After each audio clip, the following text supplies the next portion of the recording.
আল্লাহ সুবহানাহু ওয়া তাআলা আমরা যে এক মাস সিয়াম সাধনা করেছি সেটার জন্য আল্লাহর কাছে কৃতজ্ঞতা।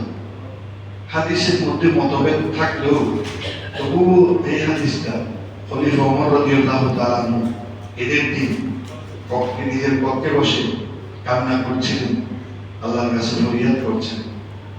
খলিফা ওমর রাদিয়াল্লাহু তাআলা আনহুকে এসে জিজ্ঞেস করা হলেন, ইয়া খলিফাতুল মুসলিমিন, আজকে ঈদের দিন, সবাই খুশি, আনন্দ উৎসব, আর আপনি দরজা বন্ধ করে দুই চোখের পানি ছেড়ে কান্না করতেছেন ঈদের দিন? তখন খলিফা ওমর উত্তর দিলেন, জি, আমি এটা কান্না করতেছি, এক মাস সিয়াম সাধনা করেছি, আর এই সিয়াম সাধনা করার মধ্যে আমার ত্রুটি হয়েছে, যে ত্রুটি বিচ্ছিত হয়েছে এটার কারণে আল্লাহর কাছে আমার আমলগুলো কবুল হয়েছে কিনা আমি নিশ্চিত হতে পারি নাই। এই জন্য আল্লাহর কাছে আমি কান্না করতেছি। যারা আল্লাহর কাছে কবুল হয়েছে কিনা নিশ্চিত হয়েছে তারা হয়তো আনন্দ উৎসব করছে। সুবহানাল্লাহ। তাহলে এটা চিন্তা করলে আমরা কি করতে পারি? আমরা যে আমাদের সমাজে বিশেষ করে যুবক ভাইদেরকে আমি দৃষ্টি আকর্ষণ করছি, সেটা হচ্ছে ঈদ হচ্ছে আমাদের একটা সংস্কৃতি, এটা ইসলাম, এটা নবী দিয়েছেন। যেটা ইসলাম, যেটা নবী দিয়েছেন সেটাকে কলুষিত করা যাবে না, সেটাকে সুন্দর, সেটাকে আদর্শিক, সেখানে নৈতিকতা, সেখানে ইসলামিক তাহাদিদ তামাদ্দুন এটা বজায় রেখে ঈদ উদযাপন করতে হবে। আর আমাদের এখানে আরেকটা বিষয়, যে বিষয়টা প্রকাশ আছে, যে ঈদের মাসে অর্থাৎ রমজান মাসে শেষ জুমাটা জুমাতুল বিদা বলে আমাদের কি করা হয়, আখ্যায়িত করা হয়।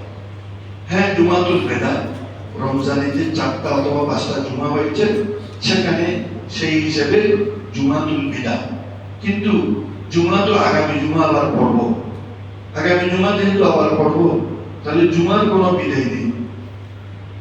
এই জন্য আমরা জুমাতুল বিদা বলে যেটা প্রচলন করি, সেটা একটা প্রবাদ হলেও মানুষের মধ্যে আসর করবে। অন্যান্য দুর্বল ইমানওয়ালা এবং অন্য ধর্মের কাছে বলবে জুমাতুল বিদায় হয়ে গেছে। জুমাতুল বিদা মানে জুমার বিদায়, জুমার কোনো বিদায় নেই, আগামী জুমা আমরা পড়ব। রমজানে হয়তো শেষ জুমা, এটা আকর্ষণ একটু বেশি অবশ্যই থাকবে, তাই বলে সেটাকে জুমাতুল বিদা হিসেবে আখ্যায়িত করে সেটাকে খুতবা জুমাতুল বিদা নামে আল বিদা খুতবা বের করাটা বিদআত।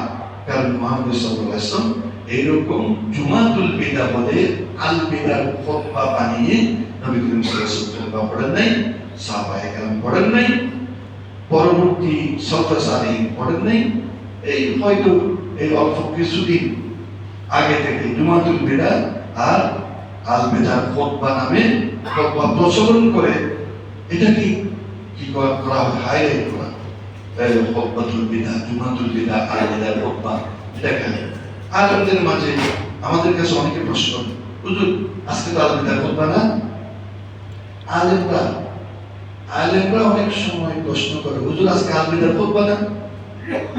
এই ধরনের প্রশ্ন করে। আল বিদার কোনো খুতবা নেই। খুতবা হচ্ছে সমসাময়িক, খুতবা হচ্ছে ঈদের উপর, খুতবা হচ্ছে ঈদুল ফিতরের উপর, খুতবা হচ্ছে এক মাস সিয়াম সাধনার উপর, খুতবা হচ্ছে কালকে আমি কিভাবে চলবো সেটার উপর। এটাকে আল বিদার খুতবা নামে এটা প্রচলন করা যাবে না, এটা বিদআত। কারণ মুহাম্মদ সাল্লাল্লাহু আলাইহি ওয়াসাল্লাম এই ধরনের কোনো খুতবা প্রদান করেন নাই। মক্কা মদিনায় এখনো এই ধরনের কোনো খুতবা প্রচলন করা হয় না।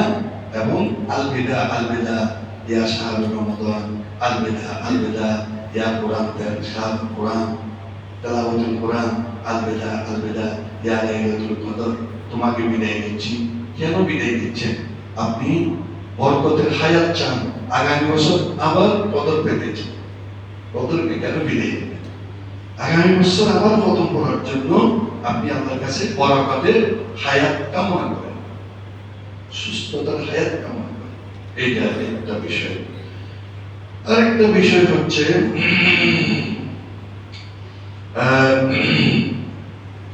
রহমত বরকত